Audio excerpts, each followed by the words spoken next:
चरित्राबद्दल बोलणारे हंसिका पाटील आपल्या समोर सादर करत आहे सावित्रीबाई फुले। काय जबरदस्त राईड गेली, दोघांचेही गुण समान। काय घडतंय, काय बिघडतंय? मी सावित्री, सातारा जिल्ह्यातील खंडाळा तालुक्यातील नायगावच्या खंडोजी नेवासे पाटलांची मी कन्या। वयाच्या 9व्या वर्षी ज्योतिराव गोविंदराव फुले नावाच्या माणसाशी माझं लग्न झालं। हळूहळू माझ्या लक्षात आलं, ज्याच्याशी माझं लग्न झालंय तो निव्वळ सामान्य माणूस नाही, तर लाखो करोडोंना जगण्याची ऊर्जा देणारा क्रांतीसूर्य आहे। 1 जानेवारी, होय, शनिवार दिनांक 1 जानेवारी 1848 ला पुण्यातील बेडवाड्यात सर्व धर्मीय मुलींसाठी पहिली शाळा सुरू केली।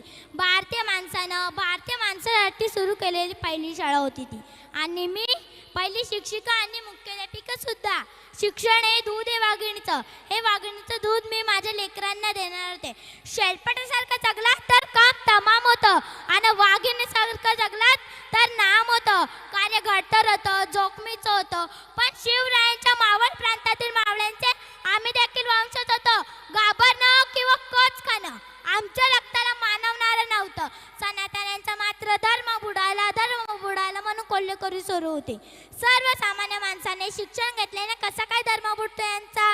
इतकं तकलादू असू शकतो धर्म माणसासाठी असं की धर्मासाठी माणसाच्या प्रगती अडवणारी प्रत्येक दूर बुडाली काय आणि तरली काय?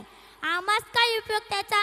आमचं जगणं आणि मरणं आमच्या लेकरांच्या उन्नतीसाठी होतं। यात झीज होती, हानी होती, उद्याचे सूर्य घडवण्यासाठी आम्हा उभयतांचा संसार होता।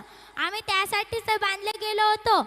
शेठजींनी मला सांगितलं, सावित्री, आपल्याला खूप लोकांच्या डोळ्यातील आसू पुसायचे, त्यांच्या डोळ्यात स्वप्नाची नावे फुलबाग फुलवायचे। त्यांना माणूस म्हणून उभं करण्यासाठी आधी शिक्षण दिलं पाहिजे। त्यांच्या आजवरच्या त्यांनी अवस्थेचं दुःखाचं एकमेव कारण म्हणजे अज्ञान। माणसाला शिक्षणाची एकमेव कारण म्हणजे अज्ञान। तो विचार करतो स्वतःला घडवण्यासाठी, स्वतःची प्रगती करण्यासाठी सतत धडपडतो। अशी धडपडणारी, घडवणारी सृजनशील माणसं हवीत आपल्याला आणि भारताला। भारताचं गतवैभव प्राप्त करून देण्यासाठी शिक्षणाशिवाय तरुण उपाय नाही। शेठजी, सावित्री, यासाठी आपल्याला काम करायचे, शिक्षण द्यायचे। देशील मला साथ? मी निवड होकार दिला नाही, तर प्रत्यक्ष सुरुवात केली।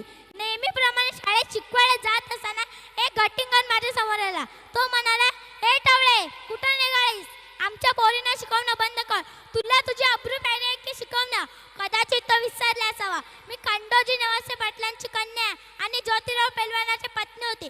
त्याच्या कानाखाली सणसणीत जाळ काढताच भर दिवसात त्याच्या डोळ्यासमोर काच चमकले। त्याच क्षणी त्याला सुनावलं, आज समोर आहे, सोबत फुटलंय, पुन्हा जर माझ्या समोर आहे तर तुझ्या रक्ताने धरती रांगवीन। कसा बसा सावरत तो तिथून निघून गेला। माझी बेअब्रू हरण झालेले पाहतात त्याची बेअब्रू झालेली बघेल निमूटपणे निघून गेले। आता सगुणबाई फातिमा शेख आदींनी या कामी मोलाची मदत केली होती। लोकांनाही शिक्षणाचं महत्त्व पटू लागलं होतं।